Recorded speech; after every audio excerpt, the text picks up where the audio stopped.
Today we'll be having a look at and showing you how to install the etrailer electric trailer brake kit with 7-inch diameter brakes for the left and right hand assemblies for 2,000-pound axles. Part number AKEBRK-2. Okay, here's what our brakes look like installed on our trailer now. So you can see they rotate nice and smooth because of all the new bearings. We are going to take it out on our test course and show you what the trailer is like without having brakes on it and with having brakes on it, and you can see how big the difference is. When it's going down the road without trailer brakes, you can see that there is nothing helping slow down the trailer. It's actually pushing your vehicle along. With brakes on it, you can see how the trailer's tires are actually slowing down and not pushing the vehicle, towing it. It's causing it to slow down in a much more safer and controlled manner. Now, the reason you're going to want these is if your trailer brakes are worn out, you're not going to be able to stop smoothly or safely. And also in some states, they do require by law that you have trailer brakes on trailers that weigh over 1,000 pounds. A lot of small trailers out there that are lightweight, they don't come equipped with brakes on them from the factory. This is a great way to add them to your trailer so you can stay legal, stay safe at a cost-effective price. Okay, here's what our kit comes with. We have a left-hand brake assembly and a right-hand brake assembly. This kit comes with both. If you need to purchase these individually, we have them sold separately on our website. For the left-hand one, you're looking at part number AKEBRK-2L, and for the right-hand one, it's AKEBRK-2R. Now, both of these assemblies are 100% new. There's no remanufactured parts here. Everything you need to get functional brakes back on your trailer is here. We have brand new magnets, brand new adjuster arm here, brand new springs, and most importantly, brand new shoes, which are fully bonded to the surface of our shoe. These are not riveted in place, and by not having the rivets, we have more contact patch with our drum to provide us longer life and better stopping ability. On the back side, we have a brand new backing plate with mounting studs, and this is E-coated so it will resist corrosion over the course of time and offer us many years of service. These brake assemblies are designed to work with 2,000-pound axles.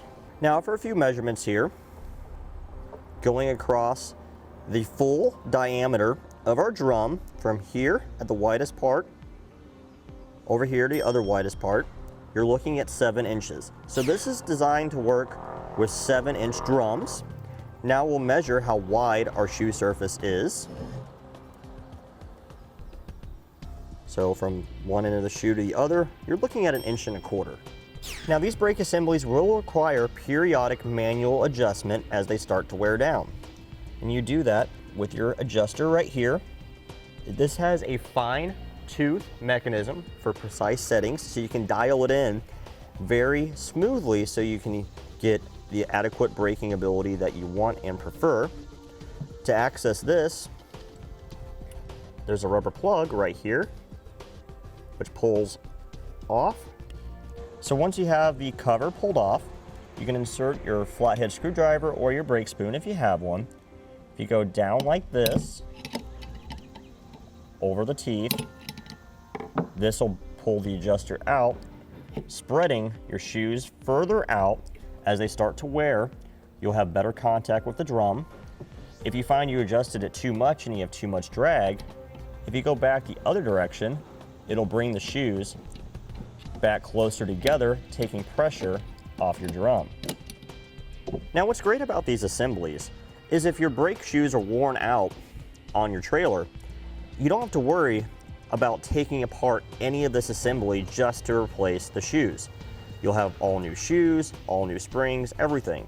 It's always a good idea when replacing brake shoes on a trailer or a vehicle to always make sure you have new hardware such as springs as well. This takes care of that for you. You have everything all ready to go. This will save you time installing it and save you money in the long run because it's an economically priced solution with everything you need on it. All right, to begin our install, we have our trailer jacked up and safely supported with a set of jack stands, and we have our wheels removed. In our particular application on our trailer, We don't have brakes on it currently. We just have an idler hub, so we need to remove this. We'll start off by removing our dust cap here. Just use a flathead screwdriver to come behind it. Once we get it started, we'll just work our way around until it comes off.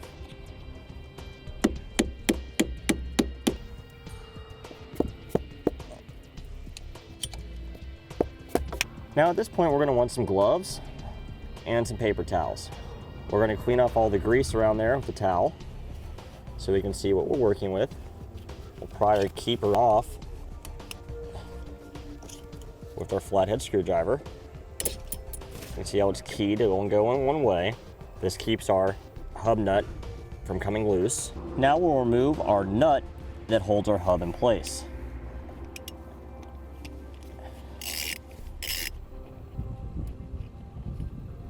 Now we can just pull our hub straight off.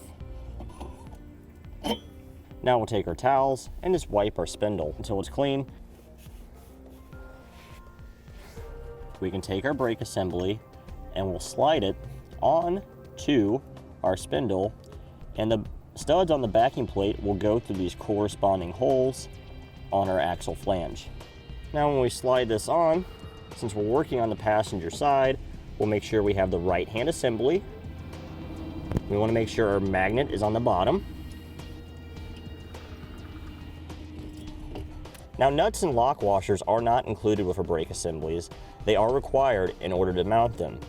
We have a kit available on our website as part number BRKH7, which comes with the necessary 8 nuts and 8 lock washers. Okay, now we'll slide our lock washer on our stud. And we'll thread on our nut. We'll do the same for all 4. And now we'll tighten those nuts down with an 11/16 socket. Okay, now we'll snug down the nuts completely. Make sure they're nice and tight. Now the reason you're going to want a new replacement drum assembly is if you have bearings that have been worn out and had neglected maintenance. Over time, they can score the races inside your hub assembly to the point where they can't be reused. And replacing the races inside of a hub assembly is not the easiest thing to do. It's a lot easier just to have a new hub with the race already in it. Also, if your brakes have been worn out excessively and you've had metal to metal contact, your surface area here where the shoes contact could be deeply grooved or scored and damaged, and you won't have a smooth contact surface that maximizes how much friction material is actually touching your drum. That will affect your braking ability.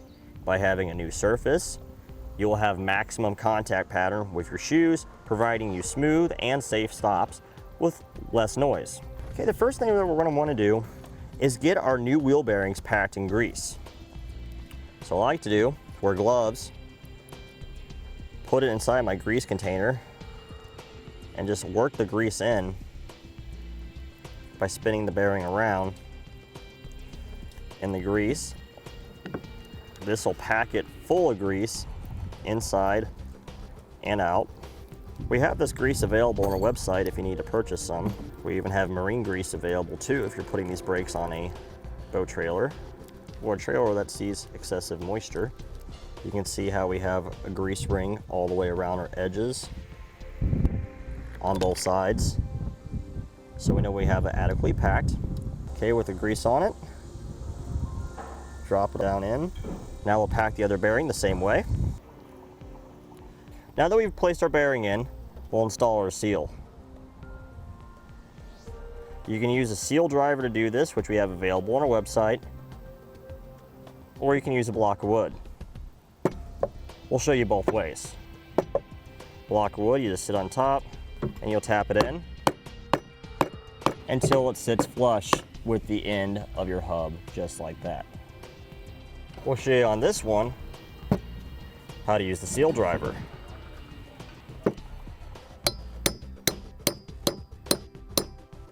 And that's what it looks like when you use a seal driver and it sits flush. Now that we have both of our hubs ready, we'll slide them onto our spindles. Now we'll put our outer bearing in place.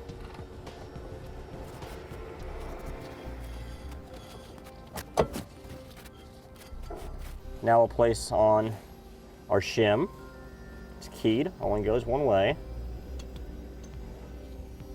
Thread on our nut now.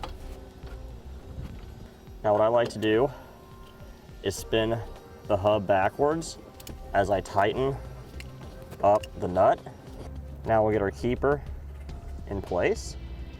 We may need to rotate the nut back a little bit for it to line up properly. So just tap it in. Now we'll replace our dust cap.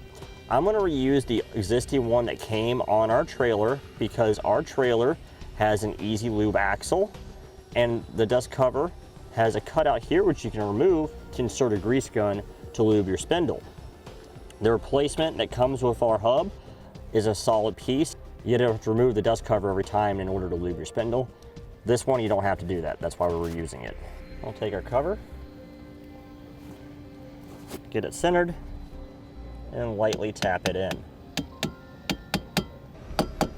Now I'll pop off the cover.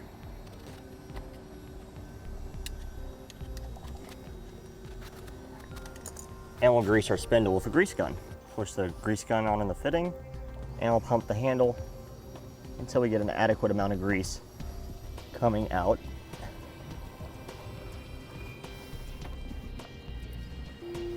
Wipe off the excess grease, and we'll place our plug back in place. Okay, now we find ourselves looking at the back side of our backing plate, and we need to start the process of adjusting our brakes. To do that, there's a plug right here. We'll need to remove this. Just use a flathead screwdriver.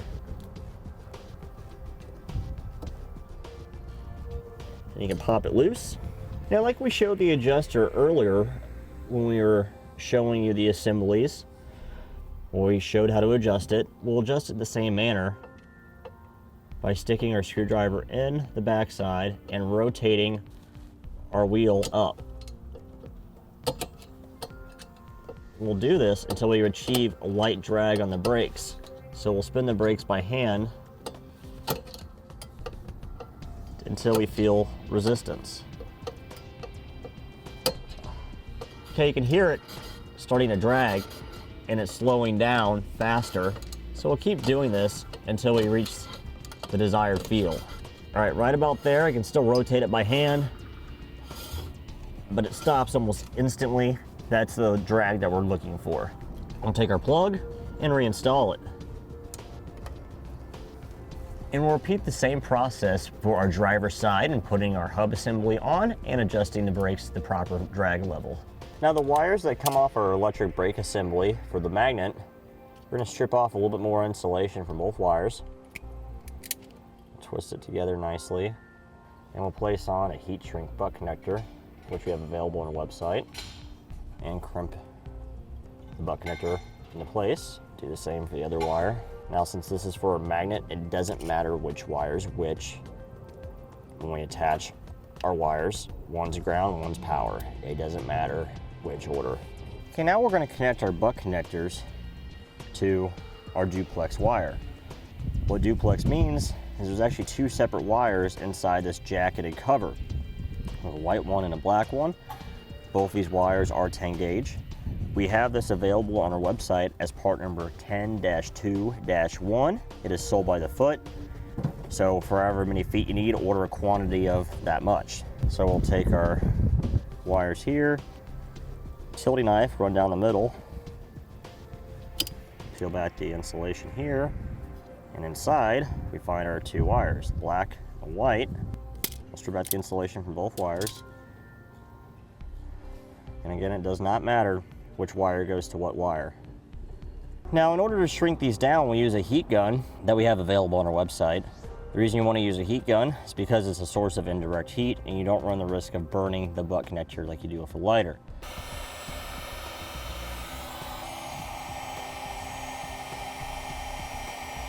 So we went ahead and routed our duplex wire through a hole here next to our axle and it goes over towards our driver's side on the axle. We have it secured with several zip ties along the way, and it comes out through the same hole that's right behind our hub assembly. We can connect our wires right there. All right, now we'll measure off how much of our duplex wire we're gonna need, and we'll cut off the excess. And now we'll cut off our insulation again. And we'll strip out the insulation. Now, this side's a little different. We're going to twist our wires onto the duplex wire that we brought over. So we'll just put one of the whites to one of the whites, and we'll put the other one to the black, and we'll put them into a butt connector together, and we'll crimp it down.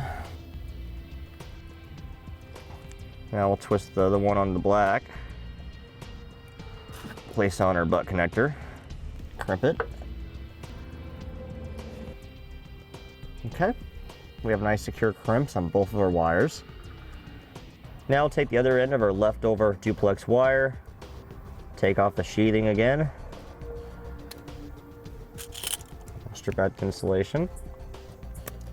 Now we'll put this in the other end of our butt connectors. We'll just go black to black and white to white. It doesn't matter, but I like to color code stuff as much as possible.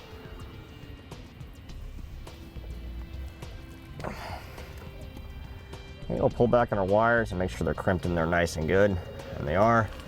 Now we'll shrink down our butt connectors with our heat gun again.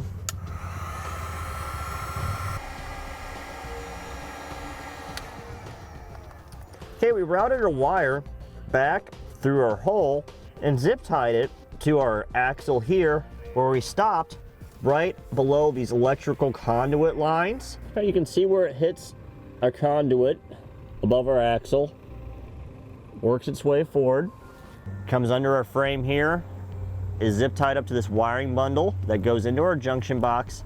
Okay, we'll open up our junction box by undoing the 2 screws.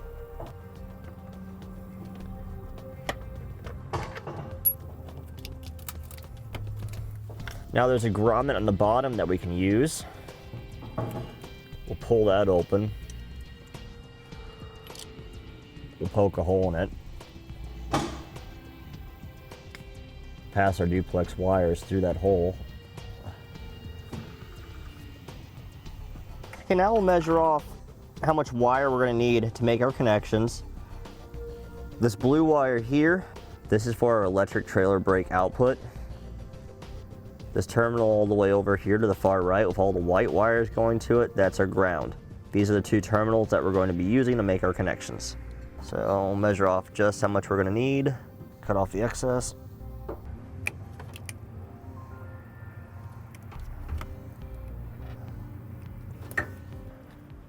All right, I'm gonna use our black wire for our output and the white wire for the ground, because most white wires are grounds, so it just look better that way in my opinion. Now I'll use some of these small yellow ring terminals, which slide over our studs in our junction box, and I'll crimp these onto our connectors. We have these available on our website if you'd like to purchase one.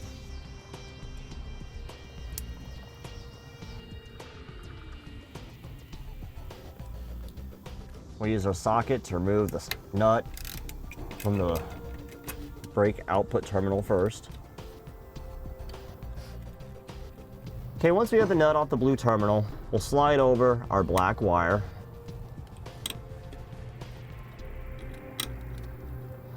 And reinstall the nut.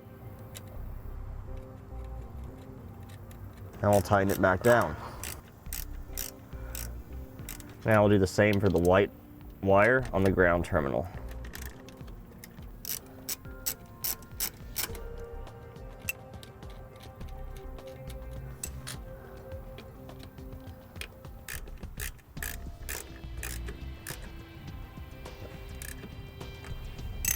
We'll slide our grommet back into place now.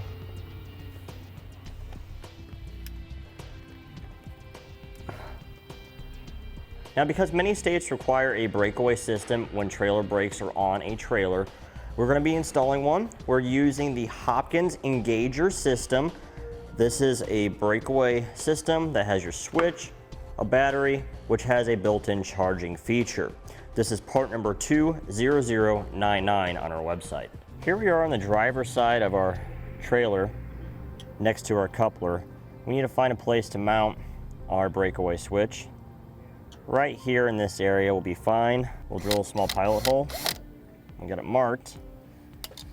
Take the breakaway switch down so we don't damage the wires potentially. And we'll drill into the channel.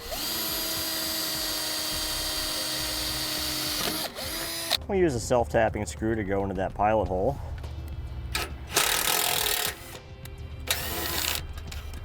Place our switch back over the hole and run the screw around all the way. Okay, that gives us a nice solid mount for our breakaway switch. Okay, now we need to find a place to mount our battery box. Inside the storage compartment for our propane tank and battery right here is a great spot. So we're just going to drop this down. Stick it through there. We'll run the wires through the expanded metal.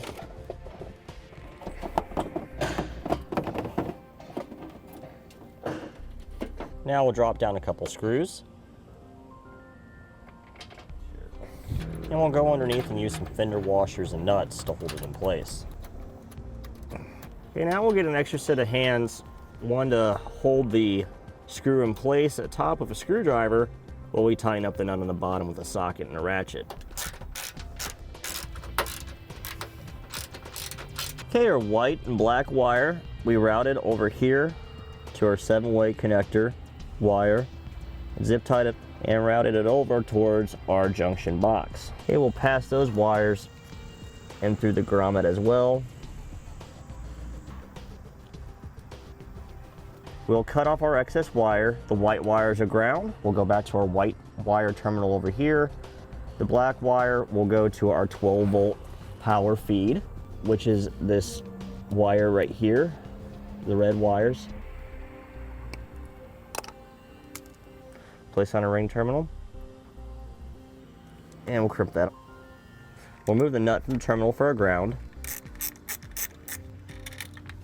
Place the white wire on over the stud, reinstall the nut, and tighten that back down.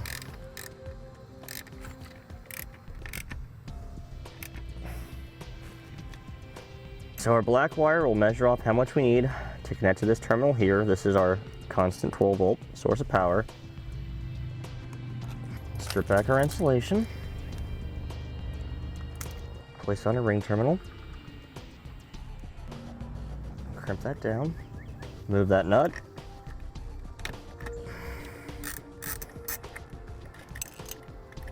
place the terminal onto that stud.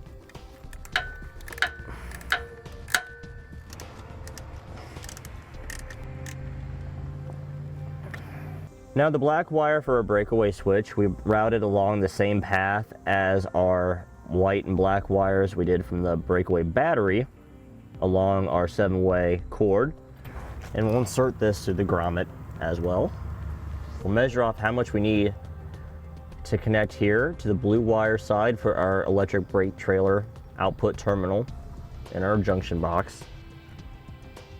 Cut off our excess, strip this on back.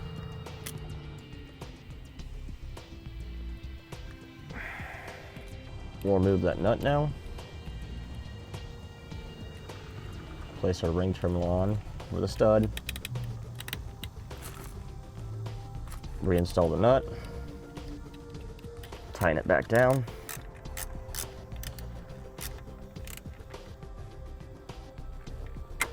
Okay, now we need to combine our blue wire from our breakaway switch to the blue wire for the breakaway box. So we'll just hold them together so we can measure off how much we're going to need and cut both of them simultaneously.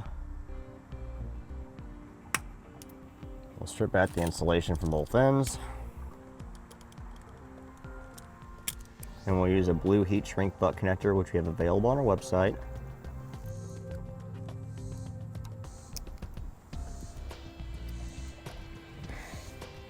Now we'll use our heat gun to shrink down the butt connector.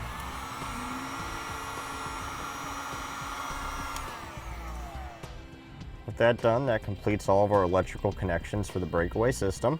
Okay, we'll replace our cover now. Okay, now that we have everything put together and wired up, we'll reinstall our tires and get back on the road. And that completes our look at and installation of the etrailer electric trailer brake kit, 7 inches in diameter for the left and right hand assemblies for 2,000-pound axles, part number AKE BRK-2.